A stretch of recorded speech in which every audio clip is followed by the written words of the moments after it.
First contact, the Empire's bold demand. The vast expanse of space stretched endlessly around the crown of stars, the flagship of the Galactic Empire. Its sleek, 2-kilometer frame gleamed like a jewel, a testament to 10,000 years of imperial dominance. Commander Gray stood on the bridge, his pristine uniform sharply pressed, his mandibles clicking in satisfaction as he gazed at the trio of unidentified ships that had dared to wander into imperial territory. "Status report," he barked, his voice carrying the weight of a millennia-old tradition of power. "Commander," First Officer Wilson replied, his tone tinged with unease, "the vessels are of unknown origin. They don't match any signatures in our database." Commander Gray's antenna twitched with intrigue. First contact with a new species was a rare and prestigious event. Surely this encounter would be another triumph for the Empire, another feather in his already impressive cap. He straightened his posture, his confidence unwavering. "Open communications," Gray ordered. His mandibles clicked in anticipation. The massive view screen flickered to life, revealing the face of an alien species startlingly similar to the Empire's own. They lacked mandibles and their eyes were round, but there was a sense of calm intelligence in their gaze. "This is Admiral Stone of the Human Exploration Fleet," the figure announced, his tone calm yet firm. "We come in peace and wish to establish diplomatic relations." Commander Gray's mandibles twitched in amusement. These primitives, with their odd appearance and lack of protocol, had no idea who they were dealing with. "Unknown vessels," Gray began, his voice dripping with condescension. "You have entered the territory of the Galactic Empire, the most advanced civilization in known space. Surrender your ships immediately and prepare to be integrated into our superior culture." A brief silence followed. The crew aboard the Crown of Stars waited expectantly, certain the humans would cower in submission. Instead, something unexpected happened.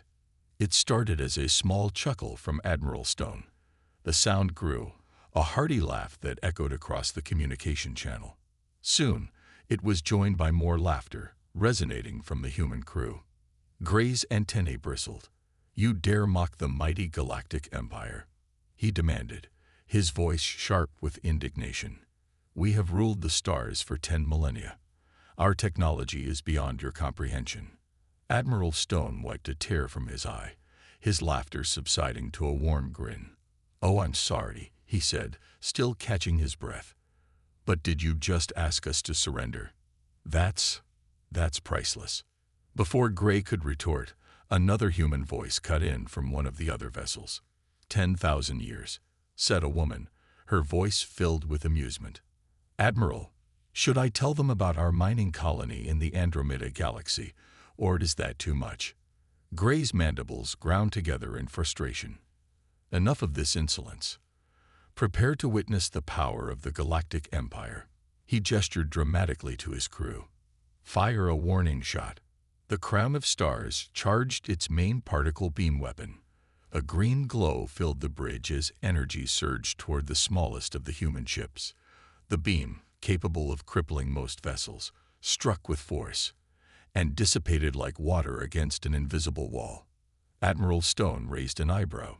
"Oh, was that weapon fire? Hang on." He turned slightly, pressing a button on his console. "Engineering, did something hit our shields just now?" A faint voice responded from off-screen. "Sorry, Admiral, we were calibrating the coffee machine." "Did something happen?" The bridge of the Crown of Stars fell into stunned silence. Gray's confidence began to crumble, replaced by confusion and a growing sense of unease. Admiral Stone returned his attention to the screen, his tone as calm as ever. "Commander Gray, we genuinely mean no harm. Let's start over, shall we? We'd be happy to share some of our technology, establish trade relations, and welcome you into the greater galactic community." Stone's face softened into a smile.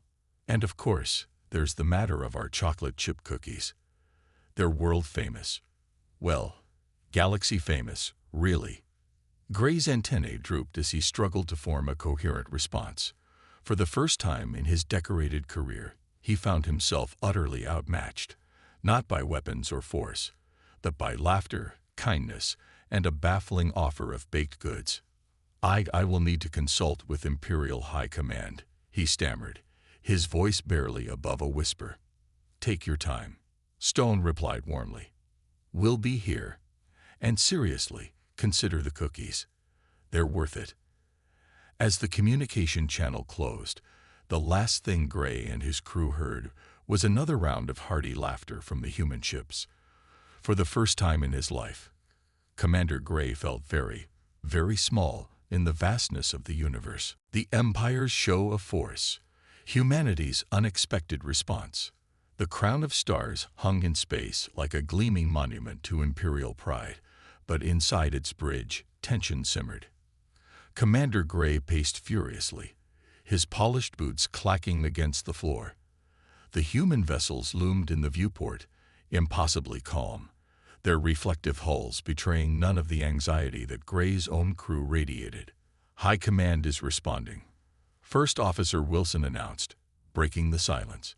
His mandibles twitched nervously as the Imperial seal appeared on the screen, replaced by the imposing face of High Admiral Ross. The elder officer's golden carapace gleamed, his expression as sharp as his words. Commander Gray, Ross began, his voice carrying the authority of 1,000 campaigns. You will demonstrate the full might of the Imperial fleet. I am dispatching 5 additional battleships to your location. Show these humans the power of the Empire. But, sir, Gray ventured, his voice faltering. Their technology. That is an order, Commander, Ross snapped. The screen went dark, leaving the bridge in uneasy silence. Moments later, space rippled as 5 Imperial battleships emerged from hyperspace, forming a defensive wall around the crown of stars. Each vessel was a mirror of Gray's flagship, sleek, intimidating, and, in his mind, suddenly inadequate. They're hailing us again, Wilson said, his voice a mix of dread and curiosity. Admiral Stone's face reappeared on the screen, his ever-present calm bordering on amusement. Hello again. I see you've brought some friends. I hope they're dinner guests. Our chef just finished baking another batch of cookies. Gray's mandibles twitched involuntarily. He took a deep breath, summoning what remained of his authority. By order of Imperial High Command, you will witness the true might of our civilization. Behold. He gestured grandly to the tactical display. 6 of our most powerful battleships, each 2 kilometers in length. Surely now you understand the futility of resistance. For a moment, Stone appeared to consider the display. Then, with a slight smile, he turned to someone off-screen. Jenkins, could you back our ships up a bit? The Empire wants to do a size comparison. The human ships began to retreat slowly, and as they did, the crown of stars sensors updated. Gray's confidence crumbled further as the true scale of the human vessels became apparent. What the Empire had assumed were small, sleek ships were merely their forward sections. The full length of each vessel stretched a staggering 15 kilometers, dwarfing the Imperial fleet like an ocean liner beside toy boats. Sweet stars, someone whispered on the bridge. Gray could only gape in silence. These are just standard exploration vessels, Stone explained cheerfully, his tone light as if discussing a pleasant afternoon stroll. Nothing fancy, though Captain Rogers' ship has the new recreation deck with the water park. We're all a bit jealous of that. A water park, Gray echoed weakly. Oh, yes, Stone said with a grin. You should see the slides. The artificial gravity makes them incredible. Would you like a tour? Before Gray could muster a reply, one of the newly arrived Imperial battleships fired its main weapon. Multiple energy beams streaked through space, slamming into the nearest human vessel. The display lit up with redouts, but nothing happened. The energy dissipated harmlessly against the human ship's shields. A new voice joined the human comm channel. Captain Miller here, it said casually. Apologies for interrupting, but someone just hit our ship. We had to divert power from the movie theater shields. The kids watching Finding Nemo aren't thrilled about the pause. Gray's legs nearly gave out beneath him. The movie theater. Of course, Stone replied. You can't expect families to travel without entertainment. We're not savages. His smile faded slightly, replaced by a look of mild disappointment. Though I must say, firing on us while children are watching movies is, well, not very neighborly. The bridge of the Crown of Stars was silent, every officer frozen as they watched the human ships. Panels opened along their massive hulls, revealing hundreds of point defense turrets. Each turret was larger than the Empire's primary weapons, and they swiveled with mechanical precision to lock onto the Imperial fleet. Stone's voice shifted, still calm but tinged with unmistakable authority. We prefer peaceful contact, Commander, but if you'd rather compare military capabilities, we can accommodate. Just know that the last civilization to try this ended up quite embarrassed when we shared the recordings at the Galactic Council. Gray's mandibles clicked uselessly. He stared at the tactical display, then at his trembling crew, and finally at the imposing human ships. Perhaps, he managed, his voice barely audible, we could discuss those cookies you mentioned earlier. Stone's warm smile returned instantly. Now that's the spirit. Chocolate chip or snickerdoodle. As the communication ended, Gray slumped into his command chair, his confidence shattered. Outside the viewport, the human ships loomed larger than ever, their mere presence a reminder of how small the Empire's grand ambitions suddenly felt. Cracks in the Empire's armor. Commander Gray sat in his chair, his claws gripping the armrests as if they could anchor him to reality. The Crown of Stars felt unnervingly small against the backdrop of human ships that now revealed their staggering size and power. The bridge was silent except for the hum of systems and the occasional hushed whispers of the crew. Gray's mind raced. High command had always been clear. The Empire was supreme, unmatched. Yet here they were, facing beings who laughed in the face of their most advanced weapons and deflected their aggression with effortless precision. The silence was broken by First Officer Wilson. Commander, we're receiving another communication from the humans. Gray's antennae twitched nervously. He gestured for the screen to be activated. Admiral Stone appeared once more, his easy demeanor now paired with an air of genuine curiosity. Commander Gray, Stone began, his voice calm yet disarming. I hope you'll forgive my directness, but I must ask, are your people always this dramatic? We offered cookies, and you brought 6 battleships. Gray bristled, his pride instinctively kicking in. The Galactic Empire does not take foreign incursions lightly, Admiral. We protect our sovereignty with vigor. Stone chuckled lightly. Oh, I understand. But you see, we didn't incur. Your territory just happens to be on our flight path. Pure coincidence, really. Your flight path, Gray echoed, the words sounding absurd to his ears. Yes, Stone said cheerfully. We're conducting a routine survey of the Sagittarius Arm. Beautiful region, by the way. Have you been to the Stellar Bloom Cluster? Gorgeous nebula. We're considering a new colony out there. Gray stared at the human with wide, unblinking eyes. A routine survey. Colonizing the Stellar Bloom Cluster. The Empire had deemed that region uninhabitable centuries ago due to its harsh radiation and unstable stars. Either the humans were lying, or their technology made the impossible trivial. Before Gray could respond, another figure entered the human communication channel. She wore an engineering uniform, her expression friendly yet professional. Admiral, the analysis is ready, she said, holding a tablet. Shall I share it with our new friends? Go ahead, Chief, Stone replied, gesturing toward the screen. The woman's holographic display sprang to life, showing a detailed schematic of the Crown of Stars. Gray's mandibles clicked in alarm. What is this? He demanded. Our analysis of your ship's systems, the woman replied matter-of-factly. We were curious about your reactor design. Frankly, it's a miracle this thing doesn't explode every time you hit hyperspace. Explode? Gray's voice rose an octave. The engineer nodded sympathetically. Your plasma containment fields are bleeding energy like a sieve. And your matter-antimatter injection systems. Commander, those are ancient. We haven't used designs like that since the 21st century. For context, that's about 1,000 years ago for us. 1,000 years ago. Gray felt as though the universe had tilted on its axis. His once pristine understanding of the Empire's technological superiority now felt like a cruel joke. Stone leaned forward, his voice taking on a more serious tone. Commander, we mean no disrespect, truly.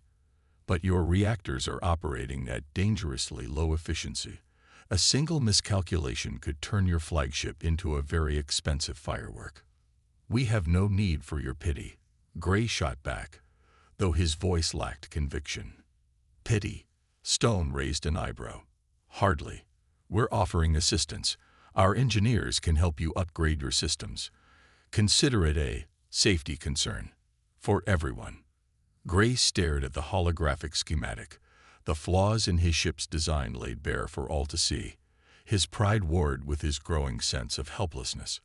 Then a thought struck him. What if they were telling the truth? What if these humans, with their water parks and movie theaters, truly meant to help? Commander, Wilson whispered, leaning close, perhaps we should consider their offer. For the safety of the crew. Before Gray could respond, the bridge lights dimmed briefly, a telltale sign of a power fluctuation. His second officer frowned. Commander, the reactor output just dropped by 5%. We're compensating, but enough. Gray snapped, silencing the room. He turned back to the screen, his mandibles clicking with reluctant resolve. Admiral Stone, what exactly are you proposing? Stone's expression softened. Simple. Let our engineers work with your team. We can stabilize your systems, improve your efficiency, and maybe even throw in a few extras. For example, he paused, as if savoring the moment. Have you ever heard of matter replicators? Gray blinked. Matter? What? The engineer grinned. Replicators.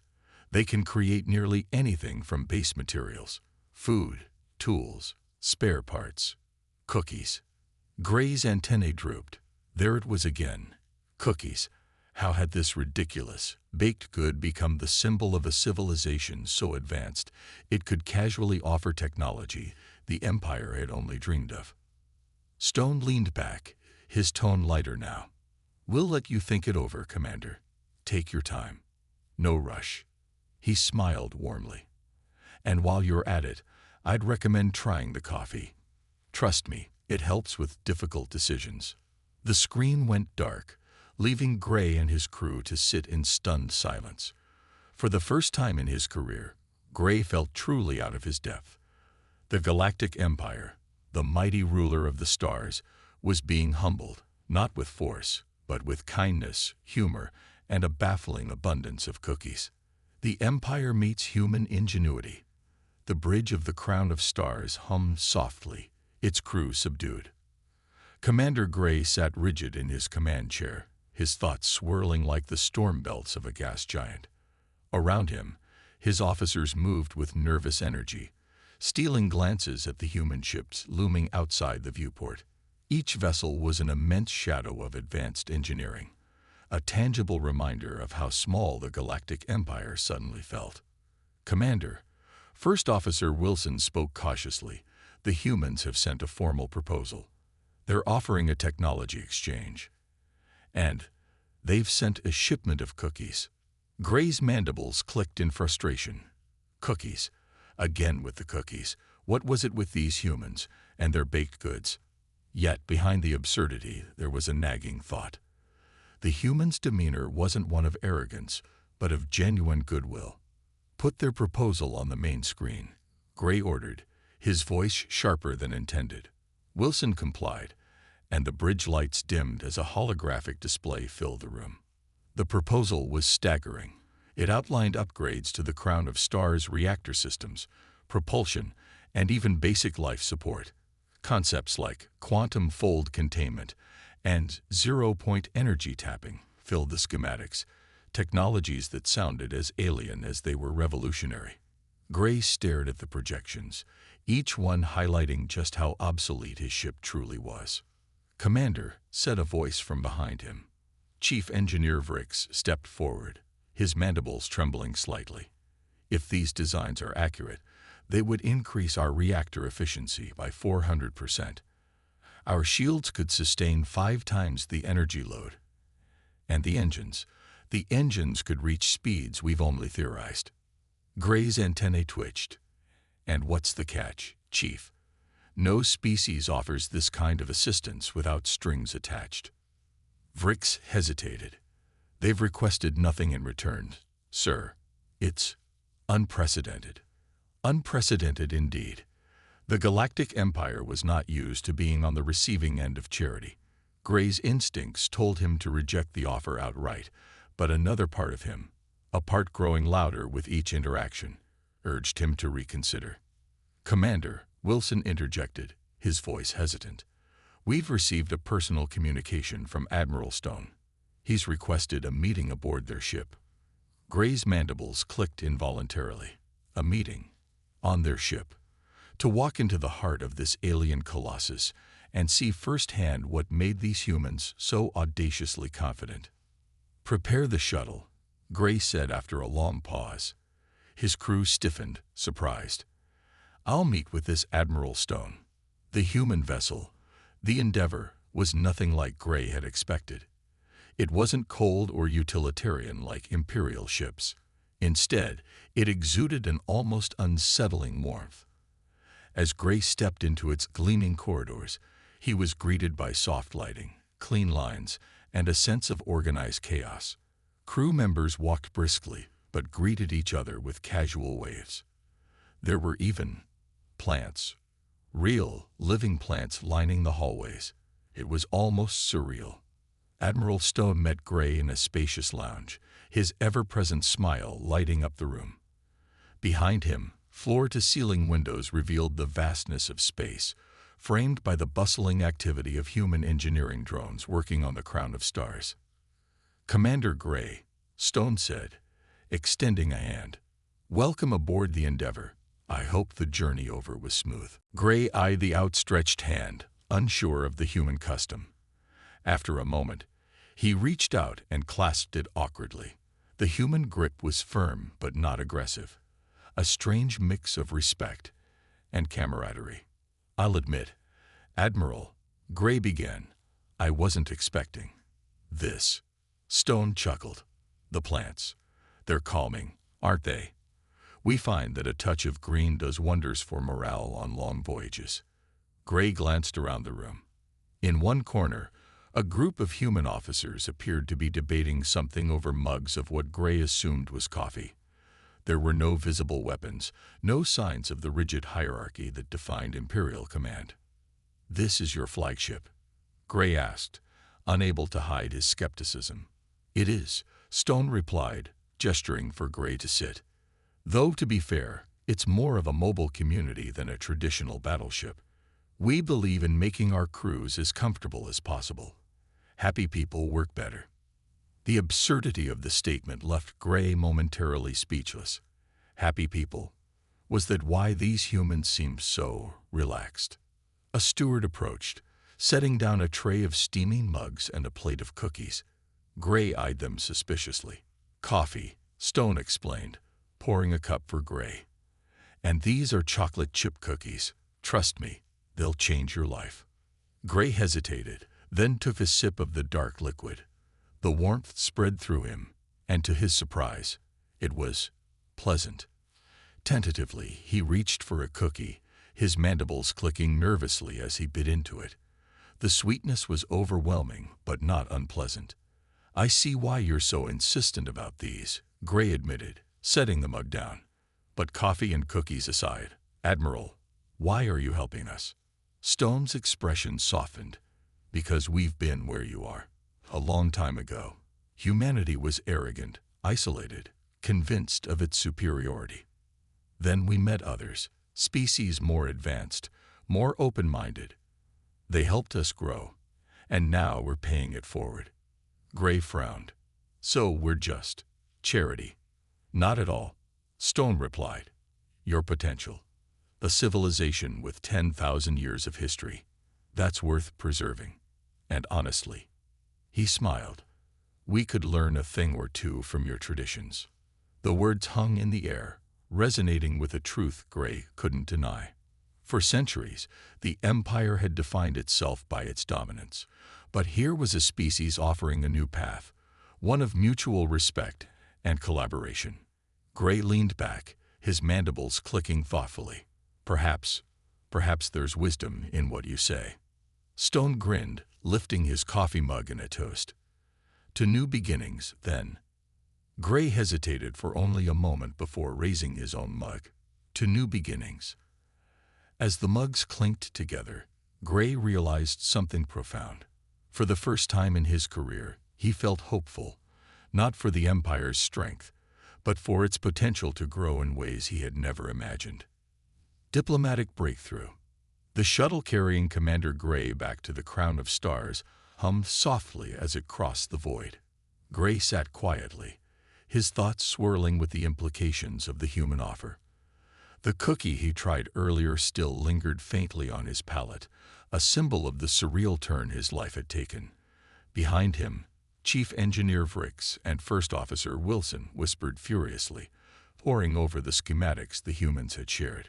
When they docked, Gray stepped back onto his flagship with a newfound clarity. As his boots echoed against the polished floor, the bridge crew straightened instinctively. They looked at him expectantly, searching for direction amidst the storm of uncertainty. "Commander," Wilson asked hesitantly. Gray turned to face his officers. "Send a message to High Command," he said. "Inform them that I recommend proceeding with the humans' offer, for the safety of the Empire." The bridge was silent for a moment, then erupted into murmurs. Gray's decision wasn't just a tactical shift, it was a crack in the Empire's long-held belief in its invincibility. Yet, even amidst their disbelief, there was an undercurrent of hope. 2 days later, the Imperial diplomatic vessel Eternal Honor arrived, gliding through space like a golden blade. Its hull shimmered with ceremonial etchings, symbols of millennia of dominance. Grand Diplomat Lord Martin, draped in flowing robes and polished to perfection, stood in the airlock as it hissed open. He was flanked by a retinue of Imperial dignitaries, each one exuding the stern pride of their station. On the other side, Admiral Stone waited, dressed in a crisp yet simple uniform. His warm smile contrasted sharply with the stoic formality of the Imperials. "Grand Diplomat," Stone greeted, extending a hand. "Welcome to the Endeavor. I trust your journey was uneventful." Lord Martin hesitated, glancing briefly at Commander Gray, who stood beside Stone. With a slight nod, Martin clasped the human's hand, his mandibles clicking softly. "Admiral Stone, the Empire thanks you for your hospitality." Stone gestured toward the ship's interior. "We've prepared a lounge for our meeting. And of course, refreshments. We've taken the liberty of recreating some of your traditional dishes using our matter replicators." Lord Martin arched an antenna. "You recreated our cuisine in 2 days." "Closer to 20 minutes, actually," Stone replied casually. "Our chefs were quite fascinated by your flavor profiles. Come, you must try the caramelized nectar bites. We think we got the texture just right." The delegation was led into a spacious lounge with panoramic windows showcasing the galaxy beyond. A holographic display floated in the center of the room, cycling through maps of human-controlled space. Imperial representatives paused, their eyes widening as the sheer scale of human influence unfolded before them. How many worlds do you control?" one of the diplomats whispered, unable to contain their shock. "Oh, we stopped counting after a few thousand," Stone said breezily. "Faster-than-light communication can be a bit slow when colonies grow organically. Sometimes they don't file the paperwork for decades." Lord Martin's robes fluttered as he sank into a chair. "You mean to say you've colonized thousands of worlds without centralized control?" Stone shrugged. "We prefer to think of it as collaborative independence. Works quite well, especially when everyone shares replicator technology and universal medical care." The diplomat beside Martin dropped his datapad, the clatter echoing in the otherwise serene room. As the meeting progressed, the humans shared more than just data. They shared stories. Images of Earth's history flashed across the hologram. Towering skyscrapers, bustling cities, and serene forests. They showed the Imperials the challenges they had overcome: natural disasters, wars, and even early space exploration. Lord Martin's mandibles trembled as he watched a grainy video of a primitive human rocket exploding on a launch pad. You kept trying, even after failures like this?" he asked, his voice laced with disbelief. "Of course," Stone replied, pouring himself another cup of coffee. "Every failure taught us something. It's how we evolved. Persistence is in our DNA." The display shifted to images of Earth's natural beauty. Vast oceans glittered under the sun, and snow-capped mountains stood tall against azure skies. For a species that had once viewed humanity as primitive, the Imperials now saw a depth of resilience and creativity they hadn't expected. Finally, it was the humans' turn to learn. As part of the cultural exchange, Lord Martin presented a collection of Imperial art and literature, projecting holograms of intricate sculptures and ancient texts. For all their technological prowess, the humans listened intently, their fascination genuine. "This piece," Martin explained, gesturing to a holographic sculpture of a twisting spiral, "represents the endless journey of the soul. It is one of our most revered works." Stone nodded appreciatively. "It's beautiful and deeply symbolic. It reminds me of our own artists who found inspiration in the infinite complexity of nature." The exchange brought a rare moment of mutual respect. For the first time, the Imperials didn't feel mocked or diminished. Instead, they felt seen, their culture appreciated by beings who could have dismissed it entirely. As the meeting concluded, Stone stood and clapped his hands together. "Before you leave, I have one final thing to show you. Commander Gray has become quite fond of it." Gray tilted his head curiously, but Stone simply grinned. Moments later, the lounge transformed. Holographic panels on the walls shifted to reveal an Earth custom, a movie theater setup. The title of the feature appeared in bright letters: "The Princess Bride." "It's a classic," Stone said, grabbing a bag of popcorn from a Matter replicator.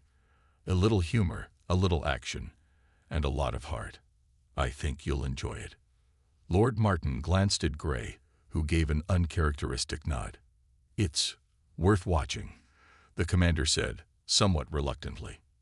As the film began, the Imperials sat stiffly at first, unsure what to expect. But as the story unfolded, they found themselves laughing, leaning forward, and, even if they didn't realize it, beginning to relax. For Gray, the moment was a quiet revelation. The Empire's future didn't need to be built on dominance or isolation. Perhaps, he thought, it could be built on something as simple as shared laughter and a fresh bag of popcorn. Humanity redefines the galactic order. The shimmering golden halls of the Imperial Council's ceremonial space station were usually a source of awe and pride. Today, however, they felt strangely hollow. Emperor Thomas, seated on his towering golden throne, adjusted his regal posture as the human delegation entered the grand chamber. The chamber, designed to overwhelm and intimidate, had lost its luster in the shadow of humanity's overwhelming presence. Admiral Stone walked confidently at the head of the human delegation, his signature coffee mug in hand. Beside him strode Commander Gray, now serving as a cultural advisor to both sides, his usual imperial rigidity softened by the humans' infectious demeanor. The assembled Imperial Council members whispered amongst themselves, their antennae twitching nervously. Many had seen the schematics of human ships and the vast map of human-controlled space. What they couldn't reconcile was how such power was paired with such levity. The Emperor raised a clawed hand, silencing the murmurs. "Admiral Stone," he began, his voice echoing through the chamber, "the Empire has long ruled these stars. We have built a legacy of order and strength unmatched in the galaxy." Stone nodded politely, sipping his coffee. "Impressive indeed. Your Majesty. 10,000 years of history is no small feat. Thomas's mandibles clicked in approval. And so, we are prepared to extend a most generous offer. Humanity may join our empire as a protected species. You will enjoy the benefits of our governance while retaining some autonomy. The chamber fell silent. For a moment, even Stone seemed caught off guard. Then he coughed lightly, struggling to suppress a laugh. I see, Stone said, his voice carefully measured. Your offer is kind, but I think we may have a slight misunderstanding. Stone turned to Ambassador Wells, who activated a data cube. A holographic map filled the chamber, showing human-controlled space in vivid blue. As the map expanded, the small red dot marking the Empire's territory became almost comically insignificant. This, Wells began, is a real-time map of human space. We currently govern approximately 15% of the Milky Way, with active expeditions into neighboring galaxies. The counselors leaned forward, their eyes widening as the map continued to grow. Gasps rippled through the chamber as the sheer scale of human influence became undeniable. Our current economy spans 12,000 fully developed worlds. Wells continued, with an additional 20,000 in various stages of colonization. Emperor Thomas' claws gripped the arms of his throne. This is absurd. No species could expand so rapidly. Stone raised his coffee mug in a casual toast. You'd be surprised what a little ingenuity and cooperation can achieve. The hologram shifted, showing detailed schematics of human technology, quantum fold engines, zero-point reactors, Dyson sphere construction projects. One counselor fainted at the sight of the energy output readings. Wells stepped forward. Your Majesty, we understand this may be overwhelming. That is why humanity is offering an alternative proposal. Thomas's mandibles twitched nervously. Alternative. Stone grinned. We'd like to invite the Empire to join the actual Galactic Council, the one that governs the larger intergalactic community. The chamber erupted into chaos. Counselors shouted over one another, their antennae waving wildly. Thomas raised his hand, demanding silence. Explain this, Council, he said, his voice wavering. Stone gestured for Wells to continue. The Galactic Council is an interspecies organization that governs trade, research, and diplomacy across multiple galaxies. Humanity joined several centuries ago, and we've thrived ever since. We believe the Empire has much to contribute. And what would you gain? Thomas asked, narrowing his eyes. Stone sipped his coffee thoughtfully. Friends, Your Majesty, we prefer allies to subjugation. Your culture, your history, your traditions, they're valuable. Why crush what can enrich us all? Commander Gray stepped forward, addressing the council. Your Majesty, I have spent weeks among the humans. I've seen their technology, their culture, and their values. They could have destroyed us or ignored us entirely. Instead, they chose to help, to share. I believe this is an opportunity the Empire cannot afford to squander. Thomas stared at Gray, his once steadfast commander, now an advocate for the humans. He looked at the council, their fear slowly giving way to curiosity. Finally, he turned back to Stone. What would this inclusion require of us? Only that you remain true to yourselves, Stone said with a smile. Well, and that you stop ramming ships and firing at us. It's bad for morale. A ripple of hesitant laughter spread through the chamber. Thomas sighed, the weight of millennia of tradition heavy on his shoulders. Very well. The Empire will consider this alliance. The chamber erupted again, but this time, the voices carried a note of cautious optimism. Later, in the quiet of the observation deck, Gray stood beside Stone, gazing out at the human engineering ships upgrading the Imperial Station. Workers installed recreation decks, medical bays, and even a zero-gravity volleyball court. You've turned everything upside down, Gray said, his tone half amused, half exasperated. Stone chuckled. It's what we do. You've got to admit, though, the water slides are pretty great. Gray shook his head, a rare smile creeping onto his face. You humans, you're completely mad. We prefer adventurous, Stone replied, lifting his coffee mug. Now how about a toast to the future? Gray lifted his own mug of coffee, a new habit he had picked up, and clinked it against Stone's. To the future. Above them, the stars shimmered, and for the first time, Gray felt that the Empire's place among them wasn't one of domination, but of collaboration. A new dawn for the Empire. 6 months had passed since the Galactic Empire's historic alliance with humanity. The once imposing crown of stars was now unrecognizable, gleaming with upgrades from human ingenuity. The flagship had become a beacon of progress, boasting state-of-the-art quantum fold engines, zero-point reactors, and a recreation deck that had quickly become a favorite among the crew. Commander Gray stood on the observation deck, staring out at the sprawling construction below. Human engineering ships worked tirelessly, installing a massive zero-gravity basketball court and water park on the Empire's central space station. The Emperor himself had personally requested the latter, having grown fond of Earth's leisure activities. It's remarkable, isn't it? Admiral Stone's voice broke the silence as he joined Gray, sipping from his ever-present coffee mug. 6 months ago, this station was a symbol of isolation. Now, it's a hub of collaboration. Gray nodded, his mandibles clicking thoughtfully. Remarkable doesn't quite capture it. My people have gone from fearing humans to admiring them, and occasionally copying them. Stone chuckled. Imitation is the sincerest form of flattery. Though I did hear about the Imperial chef trying to replicate pizza using a matter replicator. That was bold. Gray winced. It was a disaster. Apparently, extra cheese means something entirely different to our digestive systems. The two shared a rare moment of laughter, a testament to the bond that had formed between their species. Below them, Imperial citizens bustled through the newly upgraded station, marveling at matter replicators, holographic entertainment systems, and efficient energy grids that had eradicated resource shortages overnight. Inside the Imperial Council chamber, the mood was vastly different from the day humanity first entered their lives.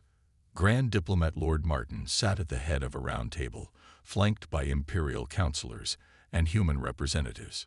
Gone was the rigid posturing. In its place was genuine collaboration. Our citizens are adjusting well to the new medical technologies, Martin said, his tone lighter than usual. The replicators have eradicated hunger across all colonies and disease outbreaks have plummeted. Ambassador Wells nodded. That's excellent news. And how is the integration of human leisure activities? I heard your emperor personally requested a movie night tradition. Martin's mandibles twitched in amusement. Yes, he's particularly fond of something called Star Wars, though he insists the Galactic Empire is portrayed unfairly. The room erupted in good-natured laughter. But more importantly, Martin continued, our scientists have made significant breakthroughs thanks to the technology you've shared. Our fleet is now equipped with the first generation of quantum fold drives. Travel times have been reduced by over 90%. Wells smiled. That's just the beginning. Once your engineers are fully trained, the possibilities are endless. Later that day, Gray stood in the recreation deck of the Crown of Stars, observing his crew. Officers and enlisted personnel mingled freely, playing games and laughing together. It was a sight he never thought he'd see. Commander, a voice called. Gray turned to see Chief Engineer Vrix jogging toward him, his expression alight with excitement. What is it, Vrix? Gray asked. Our research team just completed their analysis of human quantum tunneling theories, Vrix said, holding up a datavad. We've made a breakthrough in energy distribution. It could power an entire fleet with a single reactor. Gray raised an antenna. And, is this technology safe? Vrix grinned. Safer than anything we've ever used. The humans reviewed our designs and even improved them. Gray let out a long breath, equal parts relief and awe. We owe them more than I can put into words. That evening, Gray attended a special event aboard the Imperial station. The humans had invited the Empire to participate in a cultural exchange gala. The station's central hall was transformed into a dazzling display of art, music, and cuisine from both civilizations. Gray stood by a buffet table, eyeing a human dish labeled tacos. Beside him, Admiral Stone appeared with a plate piled high with food. "You should try one," Stone said, gesturing to the tacos. "They're life-changing." Gray hesitated before picking one up. The combination of flavors was unlike anything he'd ever tasted. Spicy, he managed, his antennae twitching. But intriguing. Across the room, Emperor Thomas mingled with human diplomats, his once intimidating demeanor softened by the casual atmosphere. He gestured animatedly as he recounted his experience on Earth's roller coasters, earning laughter from his human companions. As the evening continued, humans and Imperials shared stories, laughter, and even a few dance moves. Gray found himself caught up in the energy, his usual reserve giving way to genuine joy. As the gala wound down, Gray stepped onto a balcony overlooking the bustling station. Stone joined him, holding 2 mugs of coffee. He handed one to Gray. "You've come a long way," Stone said. "6 months ago, you were ready to fire on us. Now, you're drinking coffee and eating tacos." Gray chuckled softly. "And 6 months ago, you were just another anomaly to conquer. Now, you're a friend." They stood in silence for a moment, gazing at the stars. "What's next for the Empire?" Stone asked. Gray's mandibles clicked thoughtfully. "Growth, understanding, and maybe a little adventure." Stone grinned. "Adventure suits you." As the stars glittered above them, Gray felt a sense of peace he hadn't known before. The Empire had found not only allies but also a new purpose, a future built on exploration, collaboration, and the infinite possibilities of the galaxy.